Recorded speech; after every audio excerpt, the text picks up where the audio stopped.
தமிழகமெங்கும் கிளைகள் கொண்ட Annamal institute of hotel management and hospital management படிப்பில் சேர்வதற்கான அட்மிஷன் நடைபெறுகிறது. 1993 லீடர் ஆஃப் தி ஆப்போசிஷன் அவர் நேத்தன்யா அன்னையில இருந்து இன்னை வரைக்கும் 18 தடவை ஈரான் அணுகுண்டு வைத்திருக்கிறது குற்றச்சாட்டை ஏற்படுத்தி ஈரான் தாமாவே முன் வந்து நீங்க வந்து பரிசோதனை பண்ணிட்டு போங்கன்னு சொல்லி பரிசோதனை செய்தும் பொய் என்று நிரூபிக்கப்பட்டிருக்கு. நீங்க அவங்க தாக்குறதுக்கு முன்னாடியே போய் 300 அப்பாவி உயிரை குடிச்சிருக்கீங்க அப்படின்னு எந்த விதத்துல இது நியாயம்? இவங்களுக்கு பிரச்சனையா இருக்கிறது ஈரான் மட்டும்தான் அந்த பகுதியில அமெரிக்காவுக்கு அடிபணியாம இருக்கு. ஈரானுக்கு சுத்தி சிரியாவாகட்டும் அல் கைதா ஐசிஸ் போன்ற தீவிரவாத குழுக்களை உருவாக்கி குடைச்சல கொடுக்கும். ஈரானுக்கு நீங்க வந்து ஆட்சி கவிழ்ப்பு பண்ணுவீங்க, போர் நடத்துவீங்க, அப்புறம் உள்நாட்டு போர் உருவாக்குறதுக்கான தீவிரவாத குழுக்களை உருவாக்குவீங்க. இவ்வளவும் பண்ணிட்டோம் அவன் அணு ஆயுதம் வச்சிருக்கான், நீங்க முதல்ல போய் குண்டு போடுவீங்க, அவன் கொத்திக்கணும். நேத்தன்யாவுன்றது எவ்வளவு தனி மனித ரீதியாக எவ்வளவு ஊக்கித்தனமான ஆளு. ஹீப்ரூ மொழியில பேசுற வீடியோலாம் எடுத்து நீங்க ஏஐல போட்டு டிரான்ஸ்லேட் பண்ணி பாருங்க. குழந்தையா இருந்தாலும் அவங்க தீவிரவாதம் பேசும். பைபிள்ல எத்தனையோ நல்ல வாசங்கள், விண்ணிலிருந்து நெருப்பு கற்களாக பொழிந்தார் இவர்களை கொல்ல அப்படின்றதுக்கு நாங்க கடவுளால் விடப்பட்டவர்கள் இந்த வாசகத்துல உங்களோட புனித நூலை ஒரு இன வெறியாக மாற்றி மத வெறியாக மாற்றி செய்யும் நபர் தான் அமெரிக்கா. அவங்களுக்கு பொருளியல் தடை போடுது. அதுக்கு ஒரு டேர்ம் யூஸ் பண்றாங்க, அவங்க இன்டர்நேஷனல் பறையார். இங்க இருக்கிற பறையர் சமுதாய மக்களை இழிவு செய்யும் சொல். இன்டர்நேஷனல் பறையான யாரெல்லாம் அமெரிக்கா இது வரைக்கும் சொல்லியிருக்குன்னு பாத்தீங்கன்னா ஃபிடல் காஸ்ட்ரோ, கியூபாவை, பிரபாகரன் அவர்கள், சதாம் ஹுசேனை, ஈரானை அப்படி முடக்கிதான் ஏகப்பட்ட பொருளியல் தடைகள் போட்டு அப்படி ரவுடித்தனத்தை பண்ணி இன்னைக்கு ஏஐ தொழில்நுட்பம் வந்திருக்கு. இதெல்லாம் பயன்படுத்தக்கூடாது ஒரு நாடுன்னு சொல்றதுக்கு இன்னொரு நாடு என்ன அதிகாரம்? நான் ஏன் மக்களுக்காக அணுமின் தயாரிக்கிறேன் அப்படின்னா உனக்கு என்னடா பிரச்சனை? இஸ்ரேல் இவ்வளவு குற்றச்சாட்டு இன்ன வரைக்கும் ஒரு இன்ஸ்பெக்ஷன் நடந்ததுல இஸ்ரேல்ல இன்டர்நேஷனல் அட்டாமிக் ஏஜென்சி அவன் 200க்கும் மேற்பட்ட மிசைல் வச்சிட்டு இருக்கான். அவன் வச்சுக்குவானா, ஆனா இவன் வச்சு கூடாதுன்னு அவன் குண்டு போடுவான். ஏன் காரணம்னா 1917 பால்ஃபர் டிக்ளரேஷன் 2014 மோடி ஆட்சி வரும் வரை இந்தியா பாலஸ்தீனா, காந்தி, நேரு, பெரியார் எல்லாருமே பாலஸ்தீன் ஆதரவாளர். அந்த அளவுக்கு பாலஸ்தீன் ஆதரவு நிலைப்பாடுல இருந்து இன்னைக்கு எந்த அளவுக்கு போயிருக்குன்னா குழந்தைகளை கொள்வதற்கும் முதியவர்களை கொள்வதற்கும் பயன்படுத்துற ஆயுதம் சென்னையில இருந்து உடையும். இங்க இருக்கு 2017 முதலான இந்திய பிரதமர் ஒரு இஸ்ரேல் பிரதமரை போய் சந்திக்கிறாரு. அதுவும் ஜெருசலேம்ல இருக்கிறாருன்னா அது மோடி. நேத்தன்யாவை கட்டி பிடிச்சிக்கிட்டு பீச்ல வந்து ஒரு போட்டோ ஷூட், முஸ்தபா பாட்டு போட்டா பர்ஃபெக்டா செட் ஆகுன்ற அளவுக்கு நட்பு பாராட்டுறாங்க. ஏன் அப்படின்னா இங்க இஸ்லாமியர்களுக்கு என்னெல்லாம் செய்யணும்னு பாஜக சங் பரிவார் நினைக்கிறோம் அதெல்லாம் அங்க நேத்தன்யாவை பண்றாங்க. அது மட்டும் இல்லாம அவங்கள்ட்ட இருந்து ஆயுதங்கள் வாங்குறோம் விற்கிறோம் இல்லையா, இதோட அளவு 2015 இருந்து 2025 33 மடங்கு உயர்ந்தது.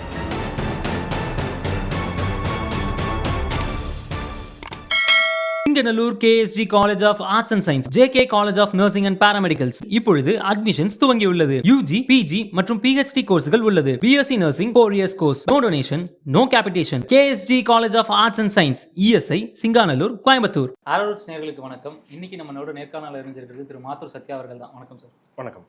இப்போ இஸ்ரேல் ஈரான் இவர்களுக்கு இடையில 5வது நாளாக தொடர்ந்து போர் அப்படிங்கிறது போய்கிட்டு இருக்கு. போர்னு முன்ன சொல்ல முடியாது, ஆனால் இப்போ வந்துட்டு நடக்கிறதெல்லாம் பார்க்கும்போது போர் மாதிரி இருக்கு. ஸோ அங்கே என்ன நடந்தது? முதல்ல போர் ஆரம்பிச்சது அப்படின்னு சொல்றீங்க இல்லையா, இதோட தலைப்பு செய்திகளே ஒரு பெரிய பொய் பிரச்சார அரசியல் ஒளிஞ்சிருக்கு. என்ன அப்படின்னா இஸ்ரேல் ஈரானின் நியூக்ளியர் ஃபெசிலிட்டியை தாக்கியிருக்கு. முதல்ல நியூக்ளியர் ஃபெசிலிட்டியை தாக்க முடியுமா? அது பெரிய ஒரு இழப்பீடு இஸ்ரேலுக்கே அழிவு ஏற்படுத்தும். நாங்கள் ஈரானோட நியூக்ளியர் ஃபெசிலிட்டியை தாக்கி அவங்கள முடக்கிட்டோம் அப்படின்னு இஸ்ரேல் சொல்லுது அப்படின்னா அதுவே எவ்வளோ பெரிய அயோக்கியத்தனம். முதல்ல இந்த குற்றச்சாட்டு அப்படிங்கிறது இது முதல் முறை வருவது கிடையாது. நான் வந்து லிஸ்ட் வச்சிருக்கேன். 1993 லீடர் ஆஃப் தி ஆப்போசிஷன் அவர், அதாவது எதிர்கட்சி தலைவராகிறாரு யாரு? நேத்தன்யாஹூ. அன்னையிலிருந்து இன்னை வரைக்கும் 2025 வரைக்கும், 2025 இப்போ இந்த முறை விட்டுருவோம், 2024 எண்டு வரைக்கும் 18 தடவை ஈரான் அணுகுண்டு வைத்திருக்கிறது, இல்ல அணுகுண்டு வைத்திருக்கும் திறனை வளர்த்தி கொண்டு இருக்கிறது அப்படின்னு குற்றச்சாட்டை ஏற்படுத்தியிருக்காரு. முதல்ல பொய் பிரச்சாரம். 1992 இன்னும் 3 to 5 வருடங்களுக்குள் Iran is 3 to 5 years from nuclear capability. எப்படி 3 to 5 years தாக்கிடுவாங்கன்றது கிடையாது, தாக்கும் வல்லமை படைத்தவராக மாறி விடுவாங்கன்னு 1992 சொல்லியிருக்காங்க. அதன்படி பார்த்தா 1997 ஈரான்ட்ட அணு ஆயுதம் இருந்திருக்கணும், அவங்க பல பேரை தாக்கியிருக்கணும். அதெல்லாம் நடக்கல. இன்னும் சொல்லப்போனால் நேத்தன்யாஹூ அதிகாரத்துக்கு வந்ததே ஈரானின் மீது இந்த அணு ஆயுத பொய் பிரச்சாரத்தின் மூலம் தான் அவர் ஆட்சிக்கே வராரு. இஸ்ரேலில் எலெக்ஷனை ஜெயிப்பதற்கு, இஸ்ரேலில் ஒரு தலைவராக வளர்வதற்கு நேத்தன்யாஹூ முழுக்க ஈரான் வெறுப்பு பிரச்சாரத்தை தான் கையில் எடுத்தார். அதோட விளைவாகத்தான் இன்னைக்கு இதை பார்க்குற முடியும்.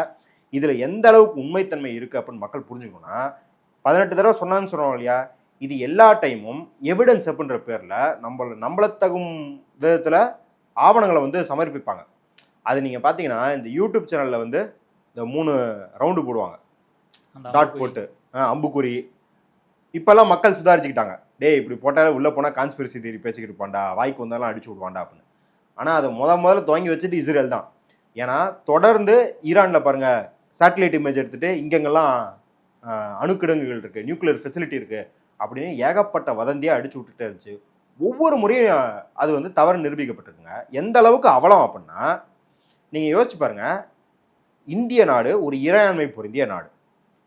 இன்டர்நேஷனல் அட்டாமிக் எனர்ஜி ஏஜென்சியோ இல்லை வேற ஏதாவது ஒரு நாடோ உங்களை நாங்கள் வந்து பரிசோதிக்கணும், நீங்கள் உங்கள் நாட்டை திறந்து விடுங்க, நாங்கள் வந்து நினச்ச இடத்துலலாம் நியூக்ளியர் வெப்பன்ஸ் வச்சுருக்கீங்களான்னு பார்த்துட்டு போகிறோன்னு சொன்னால் இந்தியர்களாகிய நம்ம கொந்தளிப்போமா மாட்டோம்.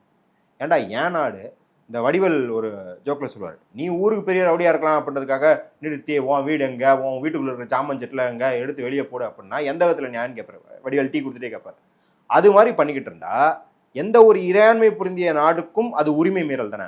அப்படி ஒரு உரிமை மீறல்ல 25க்கும் மேற்பட்ட தடவை ஈரான் தாமாவே முன் வந்து, ஐயா எங்க கதவுகள்லாம் நாங்கள் திறந்து வைக்கிறோம், நீங்க வந்து பரிசோதனை பண்ணிட்டு போங்கன்னு சொல்லி பரிசோதனை செய்தும் இந்த ஆவணங்கள் அத்தனையும் பொய் என்று நிரூபிக்கப்பட்டிருக்கிறது. நீங்க இப்போ ஒரு 26வது தடவையா திருப்பி அதே பொய்யை சொல்லுவீங்க. அதே பொய்யை சொல்லிக்கிட்டு நீங்க அவங்க தாக்குறதுக்கு முன்னாடியே போய் 300 அப்பாவி உயிரை குடிச்சிருக்கீங்க அப்படின்னும் போது எந்த விதத்துல இது நியாயம்? இந்த திறந்து விட்டது அப்படின்னு சொல்றேன் இல்லையா, இது நாள் வரைக்கும் எப்படி அவங்க வந்து திறந்து விடுறதுக்கான நிர்பந்தம், ஒரு இறையாண்மை பொருந்திய நாடு திறந்து விடாதுன்றதை நம்ம எஸ்டாப்ளிஷ் பண்ணிருக்கோம். மீறியும் ஈரான் ஏன் அப்படி பண்ணுது அப்படின்னா, அதை பண்ணவில்லைன்னா ஒவ்வொருக்கையும் அமெரிக்கா அவங்களுக்கு பொருளியல் தடை போடுது. பொருளியல் தடை அப்படின்னா என்ன சொல்லுவாங்க அப்படின்னா, யாரும் அவங்கள்ட்ட பரிவர்த்தனையே வச்சுக்கூடாது, வர்த்தகம் எதுவுமே இருக்கக்கூடாது. அதுக்கு ஒரு டேர்ம் யூஸ் பண்றாங்க அவங்க. அது வந்து இங்க இருக்க பார்வையாளர்களுக்கு அதிர்ச்சி ஊட்டும் டேர்மா இருக்கலாம். இன்டர்நேஷனல் பறையா, இங்க இருக்கிற பறையர் சமுதாய மக்களை இழிவு செய்யும் சொல். அது இங்க இருந்து பிரிட்டிஷ்காரன் என்ன பண்றான், இங்க இருக்கிற தீண்டாமையை பார்த்துட்டு அன்னைக்கு வந்து தீண்டத்தகாத மக்களுக்கு புது பேரா பறையா அப்படின்ற பேர் இருந்தது, அந்த பேரை எக்ஸ்போர்ட் பண்றான் அவன் மொழிக்கு. இன்டர்நேஷனல் பறையான்னு யாரெல்லாம் அமெரிக்கா இது வரைக்கும் சொல்லியிருக்குன்னு பார்த்தீங்கன்னா, ஃபிடல் காஸ்ட்ரோ, கியூபாவை, பிரபாகரன் அவர்களை, அதே போல ஈரானை, சதாம் ஹுசேனை, யாரெல்லாம் இன்டர்நேஷனல் கம்யூனிட்டிலேருந்து ஒதுக்கி வைக்கணும் அப்படின்னு சொல்லுதோ அவங்களெல்லாம் இன்டர்நேஷனல் பறையா அப்படின்ற லிஸ்ட்டில் அதை சேர்க்கும். ஈரானை அப்படி முடக்கி தான் ஏகப்பட்ட பொருளியல் தடைகள் போட்டு ஒவ்வொரு முறை பொருளியல் தடை போகும்போதும் லட்சக்கணக்கான மக்கள் அங்கே வந்து உணவு தட்டுப்பாட்டில் கஷ்டப்படுவாங்க, வாழ்வாதாரத்தை இறப்பாங்க. ஏன்னா உணவுப் பொருட்கள் வராது, அடிப்படை உற்பத்திக்கான மூலப்பொருள் நீங்கள் வந்து வேற நாட்டில் இருந்தால் இறக்குமதி செய்யணும், அது வராது. அப்போ இப்படி ரவுடித்தனத்தை பண்ணி அவங்க கழுத்தை நெரிச்சு ஒவ்வொருக்கும் 25 தடவை அவங்க நாட்டை வந்து திறந்து விட்டு இன்டர்நேஷனல் அட்டாமிக் ஏஜென்சி உள்ள பூந்து இல்லை அவங்கள்ட்ட அணு ஆயுதம் இல்லை அப்படின்னு சொல்லியிருக்கு. ஆனா அதுல பாத்தீங்க அப்படின்னா சர்வதேச அட்டாமிக் முகாம்ல வந்து என்ன சொல்லியிருக்காங்க அப்படின்னா 67% வந்து யுரேனியம் அப்படிங்கிறது அவங்க கிட்ட இருக்கு, அதுல இருந்து ஒரு 9 நியூக்ளியர் வெப்பன் வரைக்கும் நம்மளால தயாரிக்க முடியும் அப்படின்ற மாதிரி அவங்க சொல்லியிருக்காங்க. ஸோ அதற்கு இருக்கும். அப்ப நீங்க யோசிச்சு பாருங்க, இந்த கிளைம்லேயே பாருங்க, இவங்க சொல்றது உண்மையாவே கூட இருக்கட்டும், பொய்ங்கிறது அடுத்து வரும், உண்மையாவே கூட இருக்கட்டும், 9 அணு ஆயுதங்கள் இல்ல, அணு ஆயுதங்கள் தயாரிக்கும் அளவுக்கு யுரேனியம் இருக்குது. இங்க இவ்வளவு இரும்பு இருக்குல்ல, இந்த இரும்பெல்லாம் இருக்குன்னா 2 கன்னு தயாரிக்கலாம். அப்போ வந்து ஆரோ ரூட்ஸில் வந்து 2 கன்னு தயாரிக்கிற அளவுக்கு இருக்குது. நீங்களாம் தீவிரவாதிகள், உங்களை வந்து தாக்கணும் அப்படின்னு சொன்னால் நீங்கள் என்ன சொல்லுவீங்க, டே குடிச்சிருக்கியா அப்படின்னு கேட்பீங்களா மாட்டீங்களா? அப்போ அதே போல் அந்த யுரேனியமும் ஈரான் தெளிவுபடுத்துவது என்ன அப்படின்னா, இது வெப்பன்ஸ் கிரேட் யுரேனியம் கிடையாது, இது சிவிலியன் யூஸுக்கான யுரேனியம். அணுமின் தயாரிப்பதற்கும் மருத்துவ ரீதியாக நீங்கள் ரேடியேஷன் பண்ணுறீங்களா மருத்துவத்துக்காகவும், இன்னும் சொல்லப்போனால் அவங்க குறிப்பான திட்டத்தையே காட்டுறாங்க, டீசாலினேஷன் பிளான்ட், அதாவது கடல் நீரை குடிநீராக மாற்றும் திட்டம் வச்சுருக்காங்க. இதுக்கு எப்படி நியூக்ளியர் எனர்ஜியை பயன்படுத்த போகிறோம், அதுக்கு யுரேனியம் எப்படி பயன்படுத்த போகிறோம்னு முழு திட்டத்தை வந்து சர்வதேச தளத்தில் அவங்க வைக்கிறாங்க, டீலுக்கு வைக்கிறாங்க. 2015 இதெல்லாம் ஒத்துக்கிட்டு ஒபாமா டீல் போட்டாருங்க. ஒபாமா போட்ட டீலே வந்து முறைகேடானது, ஒரு நாட்டோட அத்துமீறுது. ஒபாமா யாரு, ஈரானில் வந்து நீ இதை வச்சுக்கலாம் அதை வச்சுக்கலாம்னு சொல்லி, இருந்தாலும் பொருளியல் தடை அமெரிக்காவோட மிலிட்ரி பலத்தெல்லாம் வச்சு அவங்க கழுத்தை நெரிச்சு ஒபாமா ஒரு டீல் போட்டார். அந்த டீல் படி என்னன்னா, அந்த டீலே அக்னாலேஜ் பண்றது, அந்த டீலே ஒத்துக்கொள்றது என்னன்னா, ஈரான்ல அட்டாமிக் வெப்பன்ஸ் கிடையாது, வெப்பன்ஸ் ஆஃப் மாஸ் டிஸ்ட்ரக்ஷன். ஏன்னா உங்களுக்கு ஞாபகம் இருக்கும், ஈராக்கை போய் எப்படி அவங்க தாக்குனாங்கன்னா, அமெரிக்கா வந்து அவங்க வந்து அணு ஆயுதங்கள் வச்சிருக்காங்க, வெப்பன்ஸ் ஆஃப் மாஸ் டிஸ்ட்ரக்ஷன் வச்சிருக்காங்க அப்படின்னு சொல்லி போய் தான் தாக்கி பல லட்சம் மக்களை உயிரிழந்து பல கோடி பேருக்கு வாழ்வாதாரத்தையும் வீடு இழந்து 20 வருஷம் இராணுவ குவிச்சும் அங்கே எதுவும் கண்டுபிடிக்க முடியலன்னு பார்க்குறோம். அப்போ அந்த அமெரிக்காவே ஈரான்கிட்ட அணு ஆயுதங்கள் இல்லை அப்படின்னு ஒப்புக்கொண்டுக்கிட்டு ஒரு டீலை போட்டதுக்கப்புறம் 2018 ஜாலியாக ட்ரம்ப்பை வந்து தூக்கிட்டாரு அந்த டீலை. யோசிச்சு பாருங்க, நீங்கள் ஒரு வங்கியில் கடன் வாங்குறீங்க, அந்த கடனை நீங்கள் திருப்பி கட்டிட்டீங்க, ஆனால் வங்கி இன்னைக்கு வேற கைக்கு போயிடுச்சு, வேற ஓனர் வந்துட்டாரு. அந்த புது ஓனர் சொல்றாரு, டே நீ அவனுக்கு தானே கடன் கட்டின, என்கிட்ட திருப்பி கட்டுறா அப்படின்னா அது எவ்வளோ பெரிய ஐயோக்கியத்தனம், அது பெரிய கொடுமையாச்சு. பெரிய கொடுமையாச்சுல்ல. அப்போ அவங்க என்ன சொல்றாங்க அப்படின்னா, உன்னோட டீல் படி தான் நான் 98%, அதாவது அவங்க 100 கிராம் யுரேனியம் வச்சிருக்காங்கன்னா டீல் படி 98 கிராம் தூக்கி வெளியே போட்டுருணும். ஒன் டீல் படி தான் 98 கிராம் தூக்கி நான் வெளியே போடுறேன்னு ஒத்துக்கிட்டேன்.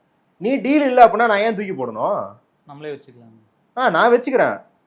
புட்டின் பல முறை கேட்டுட்டாரு.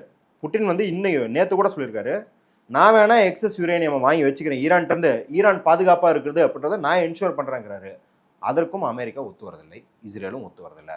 நீ யார்? முதல்ல நான் என்ன கேட்குறேன் அப்படின்னா, இன்னைக்கு ஏஐ தொழில்நுட்பம் வந்திருக்குதுங்க, 3D பிரிண்டிங் வந்திருக்குதுங்க, உங்களுக்கு பல க்ளவுட் கம்ப்யூட்டிங் எல்லாமே வந்திருக்குதுங்க.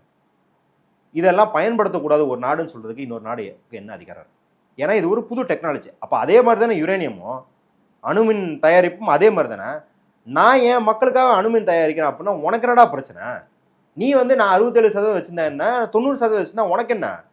நீ இஸ்ரேல் இவ்வளோ குற்றச்சாட்டுதே, இன்ன வரைக்கும் ஒரு இன்ஸ்பெக்ஷன் நடந்ததில் இஸ்ரேலில் இன்டர்நேஷனல் அட்டாமிக் ஏஜென்சி 25க்கும் மேற்பட்ட தடவை ஈரானை இன்வெஸ்டிகேட் பண்ணிருக்கல, ஒரு தடவை கூட இஸ்ரேல் இன்வெஸ்டிகேட் பண்ணதில்ல.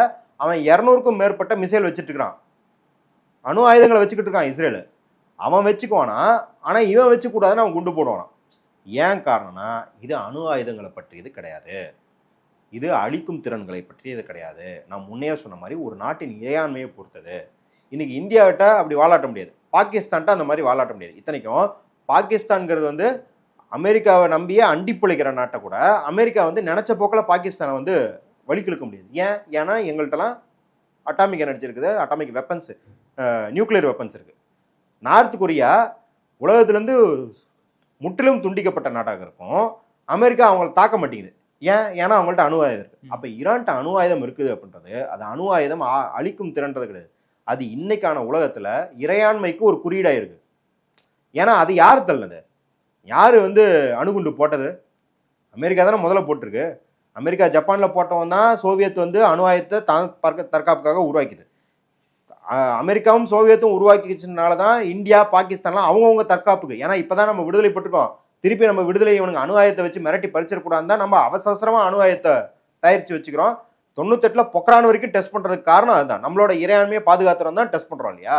அப்ப அப்படி இருக்கும்போது இங்க இவங்களுக்கு பிரச்சனையா இருக்கிறது, ஈரான் ஒரு இறையாண்மையை பொருந்திய சுதந்திரமான தானே முடிவெடுக்கும் நாடாக இருப்பதுதான் இவங்களுக்கு பிரச்சனை. அதனாலதான் அமெரிக்கா அப்படிங்கிறது 1953ல இருந்து ஈரான்ல ஆட்சி பண்ணிருக்கு.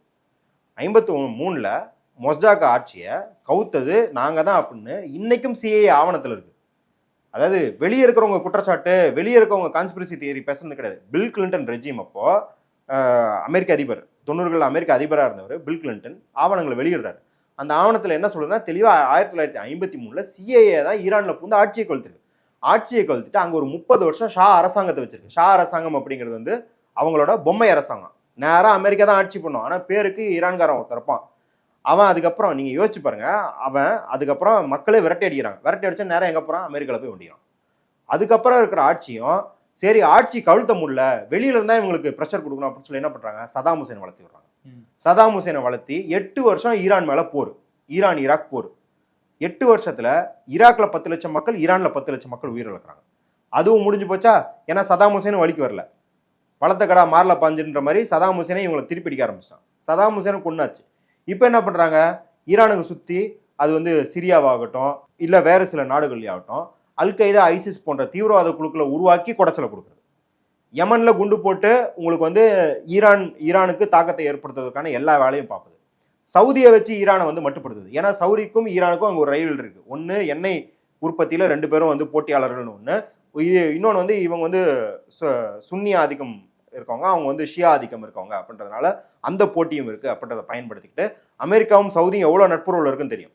அப்ப ஏன் காரணம், ஏன் நட்புறவுனா நீங்க வந்து ஈரானை மட்டுப்படுத்துவது. அப்ப ஈரானுக்கு நீங்க வந்து ஆட்சி கவிழ்ப்பு பண்ணுவீங்க, போர் நடத்துவீங்க, அப்புறம் உள்நாட்டு போர் உருவாக்குறதுக்கான தீவிரவாத குழுக்களை உருவாக்குவீங்க, தொடர்ந்து பொருள் ரீதியாக அழுத்தத்தை கொடுத்து அவங்க நாட்டில் இருக்கிற எல்லா மூல முடுக்கும் தேடி பார்க்கறதுக்கான ஒரு கொச்சையான வேலையை பார்ப்பீங்க. இவ்வளவும் பண்ணிட்டோம், அவன் அணு ஆயுதம் வச்சிருக்கான், நீங்க முதல்ல போய் குண்டு போடுவீங்க, அவன் பொத்திக்கிட்டு இருக்கணுமா? இப்போ இதுலயே பாத்தீங்க அப்படின்னா இஸ்ரேலுக்கும் ஈரானுக்கும் தான் போர். ம். ஆனா நடுவுல வந்து ட்ரம்ப் என்ன சொல்றாரு அப்படின்னா இவங்க கிட்ட நியூக்ளியர் வெப்பனுங்கிறது இருக்கக்கூடாது, ம். அவங்க வந்து எங்க கூட ஒரு டீல் சைன் பண்ணா இந்த போரை நிறுத்திடுவேன் ம். அப்படின்ற மாதிரி சொல்றாரு. ம். சோ இது வந்து எதற்காக அமெரிக்கா வந்து நேரடியா தாக்கணும் அப்படின்னா நேரடியா தாக்கிட்டு போயிடலாமே, ம். எதுக்காக இஸ்ரேலை வந்து ஒரு பொம்மை மாதிரி பயன்படுத்தணும்? இது டீலை சைன் பண்ணா போதுன்னா 2015 சைன் பண்ண டீலை தான் கேன்சல் பண்ணிருக்கீங்க. 5 ரவுண்டு டாக்ஸ் நடந்திருக்கு. மார்ச் மாசத்துலேருந்து மே மாதம் வரைக்கும் 5 ரவுண்ட் டாக்ஸ் நடந்திருக்கு. என்ன அப்படின்னா மேலும் மேலும் கண்டிஷனை போடுறது, ஈரானுக்கு மேலும் மேலும் கண்டிஷனை போடுறது. அதாவது நீ எனக்கு இந்த சலுகைகளை செஞ்சு தரணும், நான் எப்போ வேணாலும் கேட்பேன். ஒன்றும் இல்லை, ஹைட் ஆக்ட்னு சொல்லிட்டு அங்கே ஒரு சட்டம் இருக்கு. இப்போ வக் ஆக்ட் அந்த மாதிரி ஆக்ட் பேர் சொல்கிறோம் இல்லையா, அந்த மாதிரி ஹைட் ஆக்ட்னு ஒரு ஆக்ட் வந்து அமெரிக்கா சட்டம் இருக்குது. அந்த சட்டத்தை என்ன பண்ணுவாங்கன்னா இந்த நியூக்ளியர் டீல் போடும்போதெல்லாம் அந்த சட்டத்தை இணைச்சிப்பாங்க. குறிப்பாக இந்தியாவிலே பார்த்தீங்கன்னா மன்மோகன் சிங் ஆட்சி காலத்தில் 123 அக்ரிமெண்ட் சொல்லி அமெரிக்கா கூட ஒரு அணு ஒப்பந்தம் போட்டோம். அந்த அணு ஒப்பந்தப்போ இங்கே இருந்த இடதுசாரிகள்லாம் போராட்டம் பண்ணாங்க, கூட்டணியில் விட்டு வெளியே வந்தாங்க. அதுக்கு காரணம் என்ன அப்படின்னா அந்த அணு ஒப்பந்தத்தில் ஹைட் ஆக்ட்னு இருக்கிறது என்ன சொல்லுது அப்படின்னா, எங்களோட நீங்கள் வந்து அணு ஒப்பந்தம் சைன் பண்ணிட்டா நாங்கள் எப்போ வேணாலும் உங்களை பரிசோதனை பண்ணுவோம், நாங்கள் கேட்குற ஆவணங்களை நீங்கள் தரணும், நீங்கள் இருக்கிற இன்ஃபர்மேஷனுக்கு எங்களுக்கு ஆக்சஸ் தரணும். இது வந்து ஒரு நேரடியாக ஒரு நாட்டின் இறையாண்மையும் உரிமையும் பறிப்பது. அப்போ அந்த மாதிரி நடவடிக்கைகளை வந்து தொடர்ந்து அமெரிக்கா வலியுறுத்தும் போதும், இன்னும் சொல்லப்போனால் இந்த அளவுக்கு யுரேனியம் இருக்கணும்னு சொல்கிறது இருக்கு இல்லையா, அதுக்கும் எவ்வளோக்கு எவ்வளோ யூஸ்ஃபுல்லாக பயன்படுத்த முடியும். இப்போ சிவிலியன் யூஸ்கே வெப்பன்ஸ்லாம் சிவிலியன் யூஸ்கே இருந்தால் ஒரு சில டன்கள் இருந்தால் தான் சிவிலியன் யூஸ்கே பயன்படுத்த முடியும். நீங்கள் சும்மா ஒரு 10 கிராம் வச்சுட்டு எதுவும் பண்ண முடியும்? ஒன்றும் பண்ண முடியாது. அப்போ சிவிலியன் யூஸுக்கு ஆக்கப்பூர்வமாக செயல்படுறதுக்கு எவ்வளோ தேவையோ அதை விட குறைச்சி தான் நீ வச்சுக்கணும்னு கண்டிஷன் அமெரிக்கா போட்டுக்கிட்டே இருக்குன்றதுனால ஈரான் இந்த டீலுக்கு ஒத்துக்கல. எப்படி ஒத்துக்குவாங்க? இது பேசிக்கலி ஈரானுக்கு வந்து அணு ஆயுதம் இருக்கக்கூடாதுன்றதுக்காக டீல் கிடையாது. ஈரானை எப்போது வேணாலும் நாங்கள் கண்காணிப்போம், ஈரானை எங்கள் பேச்சுக்கெல்லாம் அலக்களிப்போம். ஏன் அப்படின்னா என்ன பண்ணுவாங்கன்னா, இப்போ பொருளியல் ரீதியான தடைகள் அப்படின்றது அமெரிக்கா வெளியிருந்து குற்றச்சாட்டாக வச்சுட்டு போடுது. ஒருவேளை டீல் வச்சுக்கிட்டா இந்த மாதிரியான மோசமான கண்டிஷன்ஸுக்கெல்லாம் சேர்த்து டீல் போட்டிருந்தா நாளைக்கு என்ன பண்ணும், 6 மாதத்துக்கு ஒரு தடவை ஈரான் தன்னோட வழிக்கு வரல அப்படின்னு நீ இந்த கண்டிஷனை வந்து மீறிட்ட போடு, தடையை போடு, இந்த கண்டிஷனை மீறிட்ட இராணுவ தடுப்பு. அப்போ இப்படி இருந்தால் என்ன அர்த்தம் அப்படின்னா இந்த டீலோட நோக்கம் திரும்பியும் ஈரான் மட்டும்தான் அந்த பகுதியில் அமெரிக்காவுக்கு அடிபணியாமல் இருக்கு. அப்போ என்ன பண்ணுறது அப்படின்னா இந்த டீலுக்கு அவங்கள ஒத்துக்க வைக்கணும் அப்படின்னா, எப்பாருப்பா நான் வந்து இதுக்கு சம்மந்தம் இல்லாத மாதிரி இருக்கேன், நீ போய் தர்மடி அடித்தா இப்போ என்ன சொல்லுவேன், டே நீ ஒழுங்காக என்கிட்ட சைன் போட்ட அப்படின்னா, டீலை சைன் போட்ட அப்படின்னா நான் உனக்கு ஒரு சர்டிஃபிகேட் தந்துடுவேன். என்ன சர்டிஃபிகேட்டு? என்கிட்ட அணு ஆயுதம் இல்லைன்ற நான் சர்டிஃபிகேட் தந்துடுவேன். நான் சர்டிஃபிகேட் தந்ததுக்கப்புறம் இவன் இந்த குற்றச்சாட்டு எழுப்ப முடியாது. அப்படின்னா என்ன பண்ணும், நீ வந்து ஓடி வந்து உன் உரிமையெல்லாம் என் காலில் வச்சுட்டு ஐயா இந்த சர்டிஃபிகேட் தாங்கயான்னு என்கிட்ட வாங்கணும். அப்போ இது மறுபடியும் ஒரு ஏகாதிபத்தியத்திற்கான ஒரு துவக்கம். ஆமா, இது வந்து முழுக்க முழுக்க ஏகாதிபத்தியத்துக்காக தான். நீங்க சுத்தி பாருங்க, அங்க ஜார்டன் ஆகட்டும், சிரியாவாகட்டும், இஸ்ரேல் ஆகட்டும், எல்லாமே அமெரிக்க நலனுக்கு தான் வேலை பார்க்குது. சவுதி அமெரிக்க நலனுக்கு தான் வேலை பார்க்குது. எந்த அளவுக்கு அமெரிக்க நலனுக்கு வேலை பார்க்குதுன்னா, யமன் நாட்டில் தொடர்ந்து குண்டு போடுறதுக்கு ஃப்ரீயா ரீஃபில் பண்ணுது. அமெரிக்கன் மிலிட்ரி ஏர்கிராஃப்ட்ஸை ஃப்ரீயா ரீஃபில் பண்ணுது சவுதி. அந்த அளவுக்கு எல்லாமே அமெரிக்க நலனுக்கு வேலை பார்க்குறாங்க ஈரானை தவிர. அப்படின்னும் போது அந்த கண்ணில் குட்டிய முள்ள கடைசி முள்ள எடுக்கிறதுக்காகத்தான் இந்த இன அழிப்பு நடவடிக்கை, இந்த போர் நடவடிக்கை, அப்பாவி மக்களை கொள்வது. நீங்க பாருங்க, ஒரு ரிப்போர்ட்டர் வந்து வாசிச்சுக்கிட்டு இருக்காங்க, ஈரான்ல ரிப்போர்ட்டர் வந்து வாசிச்சுக்கிட்டு இருக்காங்க. அந்த அம்மா பேசிட்டு இருக்க தலையில இதெல்லாம் உழுவுது. என்னன்னு பார்த்தா அந்த பில்டிங்ல குண்டு போட்டாங்க. உடனே அந்த அம்மா வெளியே கூட்டு போறாங்க. இன்னொரு 10 நிமிஷம் கழிச்சு அவங்க காயத்தோட வந்து செய்தி வாசிக்கிறாங்க. இதை இங்க இருக்கிற மக்கள் சர்வதேச அரசியல்லாம் நீங்க அவ்வளோ காம்ப்ளெக்ஸாலாம் நீங்க புரிஞ்சுக்க தேவையில்லை.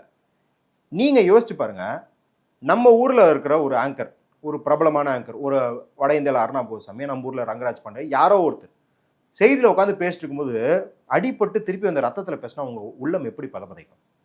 இன்னமும் பெருசா நடந்திருக்கு, எவ்வளோ அதான் கொடூரமா நடந்திருக்கு அப்படின்றது முதல் கட்டம். 2ஆம் கட்டம், இது நடந்தவங்களை சும்மாவே விடாதீங்க, இந்திய அரசு சும்மா விடக்கூடாது அப்படின்ற வெறி வருமா வராது. அப்ப ஈரானியர்களின் மனநிலை எப்படி இருக்கும்?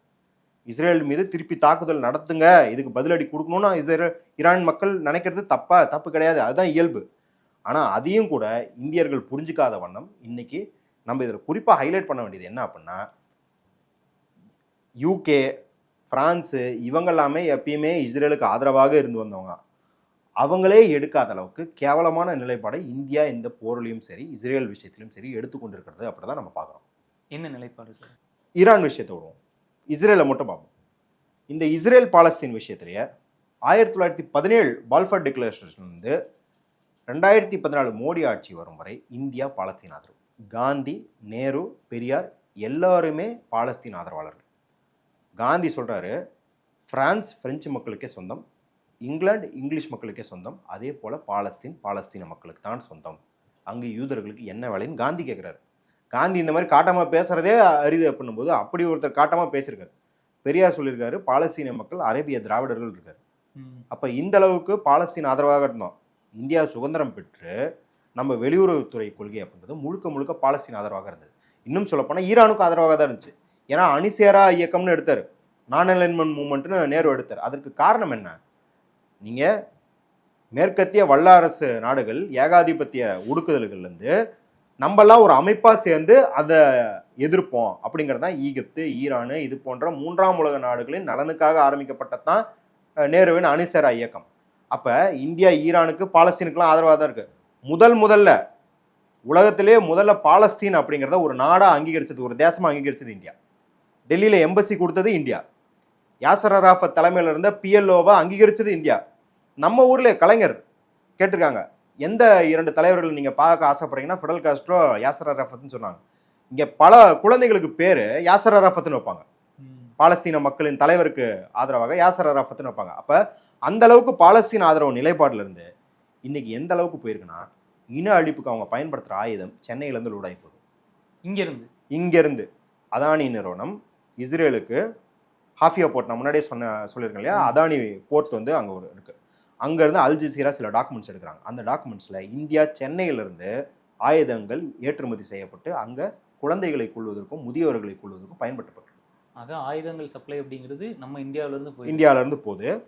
அது மட்டும் இல்லாமல் 2017 முதலான இந்திய பிரதமர் ஒரு இஸ்ரேல் பிரதமரை போய் சந்திக்கிறாரு. அதுவும் ஜெருசலேமில் சந்திக்கிறாருன்னா அது மோடி அவர்கள். நேத்தன்யாவை கட்டி பிடிச்சிக்கிட்டு நீங்கள் வந்து பார்த்துருப்பீங்க, பீச்சில் வந்து ஒரு ஃபோட்டோ ஷூட் இருக்கும், 2 பேரும் முட்டி அளவுக்கு பேண்ட்டை தூக்கிட்டு நடந்து போவாங்க. முஸ்தபா பாட்டு போட்டால் பர்ஃபெக்டாக செட் ஆகுன்ற அளவுக்கு நட்பு பாராட்டுறாங்க. ஏன் அப்படின்னா, இங்கே இஸ்லாமியர்களுக்கு என்னெல்லாம் செய்யணும்னு இவங்க நினைக்கிறாங்களோ, பாஜக சங் பரிவார் நினைக்கிறதோ அதெல்லாம் அங்கே நேத்தன்யாவை பண்ணுறாரு. அது மட்டும் இல்லாமல் அவங்கள்ட்ட இருந்து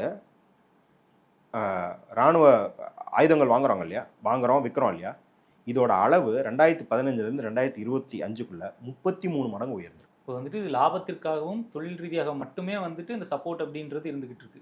அதுவும் இருந்திருக்கு, சித்தாந்த ரீதியாகவும். ஏன்னா இன்னைக்கு யோகி அவர்களும் குஜராத்லேயும் புல்டோசர் விட்டு இடிக்கிறத பார்க்குறோம். ஆனால் 1948 இஸ்லாமியர்கள் விட புல்டோசர் விட்டு அடித்தது வந்து இஸ்ரேல். அப்போ கருத்தியல் ரீதியாகவும் உங்களுக்கு பெரிய ஒற்றுமை இருக்குது. லாப வரியும் ஏங்க எந்த அளவுக்கு இஸ்ரேல் கூட இணக்கம்னா, விவசாயிகள் போராடினாங்க டெல்லியில், அவங்க மேலே புகை குண்டில் வீசிக்க ட்ரோன்லாம் பயன்படுத்துகிறாங்க. அந்த ட்ரோன் எங்கேருந்து வந்து இஸ்ரேல். இன்னைக்கு மாவோயிஸ்டுகளை தாக்குறோன்னு சொல்லி ஆதிவாசிகள் மீது தாக்குதல் நடத்திருக்காங்க. அங்கே பல ஆயுதங்கள் பயன்படுத்துவது இஸ்ரேல்லேருந்து வந்து. காஷ்மீர் மக்கள் மேலே, மணிப்பூரில் எல்லா இடத்துலையும் பயன்படுத்துகிற ஆயுதங்களும் இஸ்ரேல் ஆயுதங்களும் இருக்குது. அப்போ இஸ்ரேலும் இந்தியாவும் ஒருத்தர் செலுத்திக்கிற ஒடுக்குதலில் 2 பேருமே பார்ட்னர் ஆகிக்கிறாங்க. நீங்கள் அரசியல் ரீதியாக விடுங்க, நேத்தன்யாவுன்றது எவ்வளோ தனி மனித ரீதியாக எவ்வளோ ஒரு பொறுக்கித்தனமான ஆள் அப்படின்னா, நீங்கள் பார்த்துருக்கீங்க, இத்தனாயிரம் குழந்தைகளை கொள்றாரு. அத்தனாயிரம் குழந்தைகளை கொள்ளிட்டு நீங்கள் இங்கிலீஷில் பேசுகிறது தான் அவர் வந்து பேக் ஃபுட்டில் பேசுவார். இங்கிலீஷில் பேசும்போது ஐயோ நாங்கள் வதைப்படுறோம் அப்பப்பன்னு பேசுவார். அதே ஹீப்ரூ மொழியில் பேசுகிற வீடியோலாம் எடுத்து நீங்கள் ஏஐல போட்டு டிரான்ஸ்லேட் பண்ணி பாருங்கள். குழந்தையாக இருந்தாலும் அவங்க தீவிரவாதம்னு பேசுவாங்க, அவங்கள இன அழிக்கணும்னு பேசுவாங்க. பைபிளில் எத்தனையோ நல்ல வாசங்கள் இருக்குது. பழைய ஏற்பாட்டிலிருந்து விண்ணிலிருந்து நெருப்பு கற்களாக பொழிந்தார் கர்த்தர் இவர்களை கொல்ல அப்படின்றதுக்கு நாங்கள் கடவுளால் விடப்பட்டவர்கள்னு இந்த வாசகத்தெல்லாம் படிச்சு. ஆமாம், யூதர்களுக்கானது. அப்போ நீங்கள் வந்து முழுக்க உங்களோட புனித நூலை ஒரு இன வெறியாக மாற்றி மத வெறியாக மாற்றி செய்யும் நபர் தான் நேத்தன்யாவு. அவர் மேலே ஏகப்பட்ட செக்ஸ் ஸ்கேண்டல் இருக்குங்க நேத்தன்யாவு மேலே. அதாவது நான் வந்து புரணி பேசுகிற மாதிரி இல்லை வந்து ஒருத்தரோட தனி மனித வாழ்க்கையில் தலைவர் இல்லை. அவரோட 3 வயசு இது வரைக்கும் 3 ஒய்ஃப் இருந்திருக்காங்க. 3 ஒய்ஃப்மே பப்ளிக்காக சொல்லியிருக்காங்க அவர் எங்கள்கிட்ட சீட் பண்ணுறாரு. அவர் 1993 ரூத் பார் அப்படின்னு தன்னோட கம்யூனிகேஷன் அட்வைசர் கூட கள்ள உறவு வச்சுருந்தாரு. அவர் ஓப்பனாக ஒத்துக்கிட்டவர் அவர். அப்போ அவர் வந்து பர்சனலாகவே ரொம்ப மோசமான ஒரு கொலைவெறி பிடித்த, இன்னும் சொல்லப்போனால் விமனைசராக இருக்கிற, பெண்களை வந்து தவறாக நடத்தக்கூடிய ஒரு மோசமான நபர் தான் நேத்தன்யாவோ. அவர் கூட இன்னைக்கு வந்து நேத்தன்யாவோட பெஸ்ட் ஃப்ரெண்டு யார் அப்படின்னு கேட்டால் உலகத்தில் எல்லாம் சொல்லுவாங்க மோடின்னு சொல்லுவாங்க. அந்த லெவலில் மோசமாக இருக்கிறனால தான் 6 நாட்களுக்கு முன்னாடி ஐநா சபையில் காசா மீது குண்டு போடுவதை நிறுத்த வேண்டும்னு ஒரு தீர்மானத்தை கொண்டு வராங்க. நான் சொன்ன மாதிரி யூகே, பிரான்ஸ் போன்ற வல்லரசு நாடுகள் இல்லை வந்து இது வரைக்கும் இஸ்ரேலுக்கு ஆதரவாக இருந்தவங்க கூட போரை நிறுத்தணும் அப்படின்னு கேட்கும்போது இந்தியா ஓட்டு போட மறுக்குது. இது எவ்வளோ பெரிய அவலம். நேத்தன்யாவை ஜெயிலில் போட சொல்ல, இத்தனைக்கும் அவர் வார் கிரிமினல், அவர் மேலே வந்து அரசு வாரண்ட் இருக்கு. அந்த அரசு வாரண்ட்டுக்கான தீர்மானம் கிடையாது. நேத்தன்யாவை வந்து பிடிச்சி கடத்தி கொல்லணுன்றது கிடையாது. போரை நிறுத்துப்பா, குழந்தைய கொள்ளாத, குழந்தைகளுக்கு 70,000 குழந்தைகள் அங்கே பட்னியில் சாவ போகுது, அந்த குழந்தைகளுக்கு வந்து சோறு அனுப்புப்பா அப்படின்ற தீர்மானத்தில் கூட இந்தியா ஓட்டு போட மறுக்குது. அப்படின்னா எந்த அளவுக்கு அறத்தின் பால் ரொம்ப ரொம்ப மோசமான நிலைமைக்கு இந்தியாவை கொண்டாந்து விட்டுருக்காங்க. Shanghai cooperation group, China, Iran எல்லாம் சேர்ந்து, பாகிஸ்தான் எல்லாம் சேர்ந்து ஒரு குரூப் இருக்கு, ஷங்காய் கோஆபரேஷன் குரூப். அவங்க ஈரான் மீதான தாக்குதல், ஏன்டா அவன் வந்து ஒண்ணுமே பண்ணாதமோ நீ ஏன்டா போய் அடிக்கிறேன்னு வந்து எல்லாரும் கண்டனம் விடுறாங்க. அதுல இந்தியாவும் ஒரு அங்கம். உடனே வெளியே வந்துட்டு என்ன சொல்றாங்கன்னா, ஐயோ இந்த குரூப்ல நாங்க இருக்கவங்களுடைய இந்த நிலைப்பாடுக்கு எங்களுக்கு சம்மந்தம் இல்லைங்க, நாங்க தனியா ஒரு நிலைப்பாடு வச்சுக்கிறோம்ன்ற அளவுக்கு ஒரு கோழைத்தனமான அறமற்ற நிலைப்பாடுக்கு இந்தியாவை தள்ளியிருக்காங்க. இன்னைக்கு இங்க குழந்தைகள் கொல்லப்படுவதை நம்மளையும் ஒரு பங்காக்கி வச்சிருக்கு இந்த பாஜக அரசாங்கம் அப்படின்றத நம்ம பார்க்கணும். இப்போ இதே மாதிரி நீங்க பாத்தீங்க அப்படின்னா இஸ்ரேல் கூட அமெரிக்கா வந்து சேர்ந்து ஈரானை தாக்க ஆரம்பிச்சாங்க அப்படின்னா அந்த இடத்துல என்ன நடக்கும் அப்படின்ற ஒரு கேள்வி. பேரழிவு ஏற்படும். கண்டிப்பாக ஈரானால ஈடு கொடுக்க முடியாது, இராணுவ ரீதியாக ஈடு கொடுக்க முடியாது. ஏன்னா இந்த போர்லேயே பார்த்தீங்கன்னா ஈரான் அப்படிங்கிறது ஈரான் மக்களோட உழைப்பில், ஈரான் மக்கள் வரிப்பணத்தில் வாங்குற ஆயுதத்தில் மட்டும்தான் அது சர்வைவ் ஆகிட்டு இருக்கு. ஆனால் இஸ்ரேலுக்கு பாருங்கள், யூகே, ஃப்ரான்ஸு, ஜெர்மனி, இந்தியா, யூஎஸ்ன்னு எல்லாருமே பல பில்லியன் டாலருக்கு, அதாவது உலகத்தில் இருக்கிற எல்லா வல்லரசு நாடுகளும் தந்த ஆயுதத்தை வச்சுக்கிட்டு சண்டை போட்டிருக்கு. அதுவே எவ்வளோ ஒரு சமமின்மையானது, எவ்வளோ பொறித்தனமானது அப்படின்னு பார்க்குறோம். அப்போ இப்போ அமெரிக்கா வேற உள்ள வந்துச்சுன்னா ஈரான் எப்படி தாக்கு பிடிக்கும்? பல லட்சம் மக்கள் உயிரிழப்பாங்க. பல லட்சம் மக்கள் ஈரான் பக்கம் உயிரிழக்கிறத தாண்டி அமெரிக்காவில் இருக்கிற இராணுவ வீரர்களும் உயிரிழப்பாங்கல்ல, அங்கே இஸ்ரேல் மக்கள், அப்பாவி மக்களும் உயிரிழப்பாங்கல்ல. நீங்கள் எப்பயுமே இராணுவ பலம் மட்டும் ஒரு போரை ஜெயிக்கிறது கிடையாது. மக்கள் பலம் எப்படி இருக்கப்படுது? நீங்கள் வியட்நாமில் பார்த்துறீங்க, எல்லா வல்லமே பொருந்திய அமெரிக்காவும் அங்கே போய் நெல் விவசாயிகள்கிட்ட அடி வாங்கிட்டு தலை தெறிக்க திரும்பி ஓடி வந்தாங்க. ஆனால் வியட்நாமில் எத்தனை கோடி மக்கள் உயிரிழந்தாங்க. அதே போல தான் இங்கே ஈரான் மக்கள் பல லட்சம் பேர் உயிரிழப்பாங்க. அமெரிக்காவுக்கு பெரிய பொருளியல் சேதாரம் ஏற்படும், அமெரிக்க இராணுவ வீரர்கள் இருப்பாங்க, இஸ்ரேலில் அப்பாவி மக்கள் கொல்லப்படுவாங்க. இதுக்கெல்லாம் யார் படியெழுப்பானா, அங்கே அமெரிக்காவில் இருக்கிற அடித்தட்டு மக்கள் உழைச்சி வரி பணத்தை கட்டுவாங்க. அப்போ இது நெட்டாக பார்த்தீங்கன்னா உலகத்தில் இருக்கிற அடித்தட்டு மக்களுக்கான ஒரு பெரிய பாதிப்பு ஏற்படுத்தும். பொருளாதார ரீதியாகவும் சரி, உடல் உடைமை எல்லா ரீதியாகவும் சரி பாதிப்பு ஏற்படும். இந்த போர்லையும் திருப்பி நல்லா குலைக்க போகிறது, செழிப்பாக இருக்க போகிறது யாருன்னா இதுக்கு கன்ஸ் விற்கிறவங்க, ஆர்ம்ஸ் விற்கிறவங்க, டேங்க்ஸ் விற்கிறவங்க, ஏர்கிராஃப்ட் விற்கிறவங்களா தான் இருக்க போகிறாங்க. இப்போ அந்த அயன் டோம் அப்படின்ற ஒரு விஷயம் பேரழிவுக்கு உள்ளாயிருக்கு சார் இஸ்ரேலில். அயன் டோம் அப்படிங்கிறது வந்துட்டு பெருமைக்குரிய ஒரு விஷயமா இஸ்ரேலில் வந்துட்டு இருக்கு. ஸோ அதனுடைய அழிவு வந்துட்டு எந்த அளவுக்கு ஒரு பாதிப்பை இஸ்ரேலுக்கு ஏற்படுத்தியிருக்கு? அதாவது இந்த பாலஸ்தீனியன் லெபார்டரி அப்படின்னு சொல்லிட்டு ஒரு புத்தகம் இருக்குது. ஆந்தனி லோவென்ஸ்டைன் சொல்கிற ஒரு யூதர், அவர் ஆந்தனி லோவென்ஸ்டைன் பேரை கேட்டாலே எல்லாத்துக்கும் தெரியும், யூதர். அவர் இஸ்ரேலை பார்த்து அதிர்ச்சி அடைஞ்சு அந்த புத்தகத்தில் எழுதுறாரு. ஏன் அந்த புத்தகம் பேர் பாலஸ்தீனியன் லெபார்டரினா, காசா இருக்கு இல்லையா, காசா பகுதியை இஸ்ரேல் எப்படி பார்க்கிறது என்றால் தன்னோட ஆயுதத்துக்கு ஒரு ட்ரையல் கிரவுண்டு மாதிரி பார்க்குது. பாரு, குண்டு போட்டேன், ஒரே குண்டில் 500 பேர் செத்து போயிட்டான், அப்போ இது நல்ல ஆயுதம் அப்படின்னு சொல்லி ஆயுதத்தை எக்ஸ்போர்ட் பண்ணுது. அப்போ பாலஸ்தீனிய மக்களை கொல்லுவது அப்படிங்கிறது ஒரு லெபார்டரியாக இருந்திருக்கு. இப்போ நீங்கள் அயன் டோம் சொல்கிறீங்க, இன்னும் பல அங்கே இராணுவ ஆயுதங்கள் எல்லாம் இருக்கு இல்லையா, அதெல்லாம் இவ்வளோ நாள் மக்களை கொன்று, மக்களை வதைப்படுத்தி, பாப்புலரைஸ் பண்ணி பயங்கரமாக வந்து மார்க்கெட்டிங் பண்ணப்பட்டது. ஆனால் இன்னைக்கு அது வந்து அயன் டோமை தாண்டி போய் அடிச்சிருக்கு. அமெரிக்கன் எம்பசி மேலேயே வந்து குண்டு விழுந்திருக்கு டெல் அவீவ்ல. இவ்வளோ நடந்திருக்கு அப்படின்னும் போது அது இஸ்ரேலுக்கு பொருளியல் ரீதியாகவே பெரிய அடி. நீங்கள் இந்தியா பாகிஸ்தான் போற அவசரமாக முடிவுக்கு கொண்டு வந்ததுக்கு ஒரு முக்கிய காரணம், இது என்னோட ஒப்பீனியன் கிடையாது, ஏன்னா நான் மிலிட்ரி எக்ஸ்பர்ட் கிடையாது. ஃபோர்ஸ் அப்படின்னா இந்தியாவோட முன்னணி மிலிட்ரி மேகசின் அதை நடத்துகிறவர் பிரவீன் சாவனி, அவர் எக்ஸ் ஆர்மி, அவர் ஒரு மிலிட்ரி எக்ஸ்பர்ட். அவர் என்ன சொல்கிறாருன்னா, இந்த போர் துவங்கியது தெரிஞ்சிருச்சு, சைனாவோட எக்யூப்மெண்ட்டு வெஸ்ட் தர எக்யூப்மெண்ட்டோட சுப்பீரியராக இருக்குன்னு தெரிஞ்சு போச்சு. நீங்கள் பார்த்துருப்பீங்க, டசால்ட் நிறுவனத்தோட ஷேர் வந்து சடசடன்னு கீழே விழுந்தது. ஆனால் சைனா நிறுவனத்தோட ஷேர் ஒரே வாரத்தில் 42% ஏறுச்சு. 42% ஒரு ஷேர் வந்து ஒரு வாரத்தில் ஏறுது அப்படிலாம் மிரக்கல். அப்போ இந்த போரின் வாயிலாக என்ன இருக்கு அப்படின்னா, வெஸ்ட்டுக்கு பொதுவாகவே வந்து அவங்க தயாரிக்கிற, நான் முன்னாடியே சொன்னேன், ஆயுதம் தயாரிக்கிறவங்க தான் இதில் செழிப்பாக இருப்பாங்க. ஆனால் அந்த செழிப்பும் அடி வாங்கும் அளவுக்கு ரெப்யூட்டேஷன் பாதிக்கப்படுது. யூகே வந்து டீலை கேன்சல் பண்ணுறானே, இஸ்ரேல்கிட்ட டீலை கேன்சல் பண்ணிட்டு பழைய டீலெல்லாம் ரிவ்யூவில் போடுறான். ஏன்னா அங்கே மக்கள் எதிர்ப்பு, இஸ்ரேலுக்கு எதிர்ப்பு ஜாஸ்தியாகுது. இன்னொன்று இந்த மாதிரியான அவனோட ரெப்யூட்டேஷன் பாதிக்கப்படுது, கெட்ட பேர் வருது அப்படின்னும் போது இந்த அயன் டோம் ஃபெயிலியர் ஆகுது அப்படிங்கிறது வந்து இஸ்ரேல் மூஞ்சில கரிய பூசுற மாதிரி அது. அதனால தான் ஆக்சுவலி இந்த அயன் டோம் பிரச்சனை நீங்கள் வந்து ஹமாஸ் முதல் கட்ட தாக்குதல் நடக்கும்போதே இஸ்ரேல் வந்து எவ்வளோ பாதிப்பு ஏற்படும்னு சொன்னாங்களோ அதை விட ஜாஸ்தி ஏற்பட்டுச்சு. இப்போ அதை சரி கட்டுவதுக்கு தான் அவர் மேலும் மேலும் தாக்குதலுக்கு போகிறார். ஏன்னா 2026 எலெக்ஷன் வச்சுருக்காரு. நம்ம பார்த்துருக்கோம், இங்கே எலெக்ஷன்னா புல்வாமா கையில் எடுக்கிறது, பல்காம கையில் எடுக்கிறது எல்லா வேலையும் இந்தால் பண்ணுறாருல. அதான் நேத்தன்யாவும் இவரும் வந்து முஸ்தபா தோஸ் தான் இவர். அப்போ அப்படி இருக்கும்போது இதே போல தான் அவர் என்ன பண்ணுறாரு, அயன் டோம் ஃபெயில் ஆயிடுச்சுன்னு இப்போ நியூஸ் வருது இல்லை, இதை சரி கட்டுவதற்கு இன்னும் அதிக விமானங்கள் அமைச்சு நேற்று வந்து பேட்டி கொடுத்துருக்காரு. வி ரூல் ஈரான்ஸ் ஸ்கைஸ் அப்படின்னு, நாங்கள் தான் ஈரானின் வானத்தை ஆட்கொள்கிறோம் அப்படின்னு. அப்போ இந்த மாதிரி நடவடிக்கைகள் தொடர்ந்து இஸ்ரேலுக்கான அவமானங்களை தான் இஸ்ரேல் தேடிக்கொள்ள போகுது அப்படின்றத பார்க்கலாம்.